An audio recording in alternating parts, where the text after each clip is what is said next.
When a secret president ran the country, Joe Biden's public appearances have sparked a national conversation about the mental fitness of a commander-in-chief. Misplaced words, forgotten names, and a confusion of facts.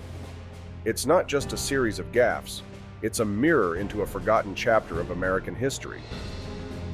In September 1919, President Woodrow Wilson, already showing signs of severe exhaustion, refused to slow down, driven by his commitment to significant national work. Despite his deteriorating health, Wilson embarked on a grueling speaking tour across the U.S. to rally support for the Treaty of Versailles and the League of Nations, accompanied by his wife and a team of aides and physicians.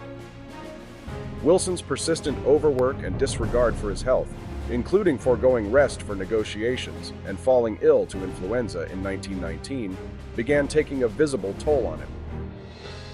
Throughout the tour, Wilson's condition worsened, evident in his loss of appetite, worsening asthma, and constant headaches, yet he pressed on, determined to fulfill his duties.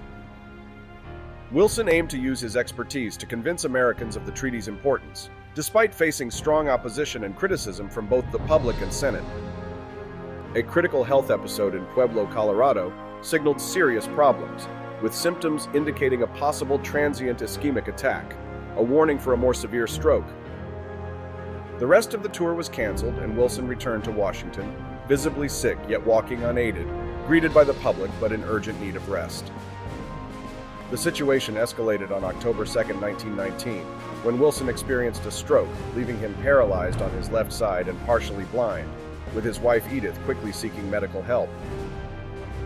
Edith Wilson took a protective role, managing Woodrow's affairs and limiting access to him, effectively running a bedside government to preserve his power and reputation.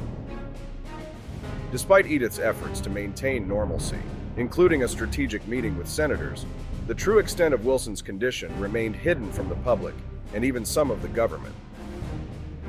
The lack of clear constitutional guidelines for presidential succession at the time complicated the situation, leaving Vice President Thomas Marshall hesitant to assume power without formal confirmation of Wilson's incapacity.